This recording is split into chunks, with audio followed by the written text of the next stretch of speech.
Let's go now to Redbridge Group Director Simon Welsh. Simon, thanks so much for your time. You are deep in focus group and looking at numbers territory. We've seen the trend now for the coalition going the wrong way for them. You've looked at two key, or been able to identify from the groups, two key problems. What are they? Yeah, thanks, Laura. Yeah, the first one is a similar problem that we saw for Labor earlier in the campaign, which is where the Liberals are losing primary vote right now. It's sort of hiving off onto the minor parties, So think particularly those on their right flank. So think of those voters that are really animated about immigration, really animated about ripping money out of federal government. The Liberals have sort of offered them a light approach to that, but they want the full fat version. So they're sort of heading off towards One Nation, Trumpet of Patriots, those sorts of things. Now, a lot of that will swing back to the Libs on two-party preferred, but not all of it. We know once people come off the primary, they do scatter a little bit, but most of that will come back. But I feel like that's kind of the defining feature of this election, is that where the major parties are losing big chunks of votes, not enough of it is transferring to the other major party, whether that's Labor losing votes or whether that's Liberals losing votes. So you end up with a much narrower range of seats where they're in the prospects of potentially taking off each other. You've got to have seats that were marginal to begin with, and where those primary votes for both major parties are high enough to put them in striking distance if they only get a small proportion of the vote that's coming off. That's problem number one. Problem number two for the Liberals is that we just see there just isn't enough movement in the under 40-year-old vote. Mm-hmm. So we're still sort of seeing Labor hold 60-40, generalised across the nation. There's like geographic location variation on that, but 60-40 rule of thumb in that under 40 vote.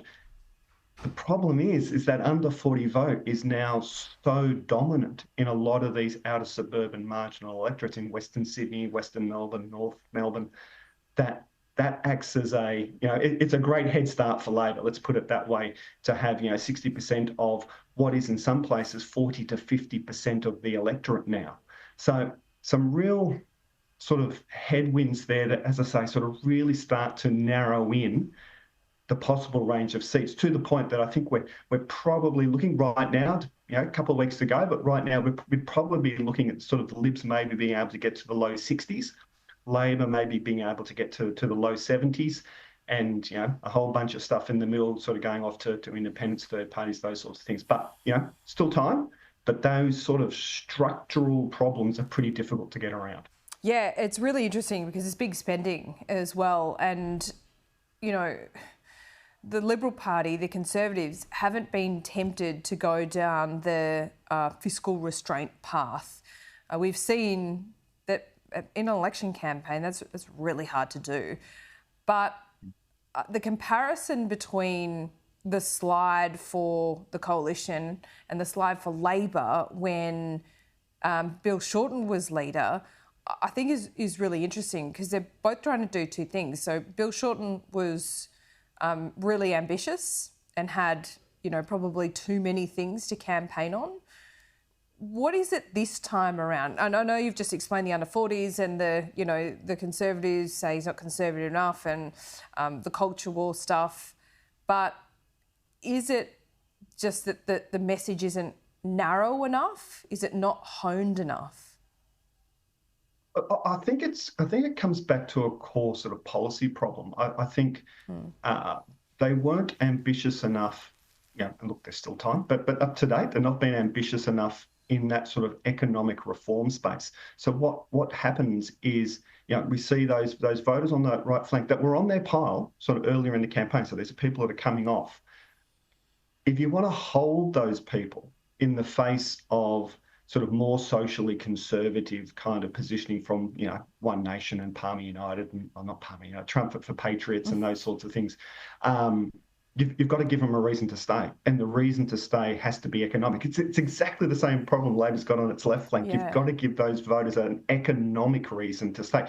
And we know those voters, this is where you get this weird wraparound in Australian politics. We know those voters on the Liberal right flank are similar to the voters on the Labor left flank in wanting to see reform that addresses these kinds of power inequalities, inequities in the Australian sort of economy. Sure, That, but what about the makes middle? them feel like they're... I mean, the middle's still where elections are won, right? As you say, some of these key seats have now a bigger block of millennials overtaking baby boomers. They have, a different set of values and priorities. Can the coalition still win it from here, or at least get to minority to negotiate? Or do you think that ship is sailed or sailing? Look, I think everything would have to go perfectly, spectacularly right for them, and everything would have to go perfectly wrong for Labor. I think there's, they've run out of runway, basically, is sort of where I think we're at. I think the announcements on the weekend, particularly the housing one, was well tuned to those outer suburban electorates that they want to go after. That I think that would help arrest some of the decline that we're seeing there. But it's in a competitive space because Labor's got its own policy thing around housing that seems a little bit more tuned to sort of middle suburbs, more so than outer suburbs. That the emphasis, with the Liberals' emphasis being on that new home builds, I think sort of makes that a more natural home to the outer suburbs. But I think because housing is a contested space that they've walked into there, I think it might arrest the decline, but I don't think it provides a necessary sort of fillip to the vote because it's contested. I think they're running out of time, and I think the moment was probably about 4 weeks ago to really come out and start talking about sort of economic reform to address these underlying inequities, even for the middle sort of, I wouldn't say middle class, but sort of that middle, lower middle class, working class kind of voter in these outer suburban electorates wants to see that kind of thing as well. And it's the failure to articulate that at that critical point when people were just starting to tune in to, oh, okay, yeah, there's an election coming, I better start making up my mind. For a lot of people, that was first impressions, and first impressions last. And at that point, they were kind of absent. They were talking about cutting public servants and getting rid of work from home, and that was what people heard, and that's what's stuck in people's mind. Even to now, the working from home stuff still sticks in people's minds. Wow, so that's coming up in focus groups. Is Donald Trump as well? Yeah, the Trump thing is interesting, right? So it's sort of a background radiation. Like people are looking at it, people are sort of worried about it. There's a tension and an anxiety around it, but there's no sort of clear kind of, oh, because of that, therefore I'm going to change my vote or anything like that. It's more sort of an interest in terms of no one seems to be talking about it in the political space. But where it does potentially hurt is, and I think you and I have discussed this before, is that sort of where Dutton and his team sort of drift into that sort of slightly Trumpy language and sort of slightly Trumpy policy, that gets a rebuke. So people don't like that, and they're liking it even less as they come to like Donald Trump even less. And I think that's probably the big lesson for Dutton and his team here is you can't be a little bit Trumpy, because that middle group that we're talking about here doesn't like it, and that right flank, you're not Trumpy enough. So you sort of get stuck in this sort of lost no man's land in the middle. And I think that's kind of where they are right now.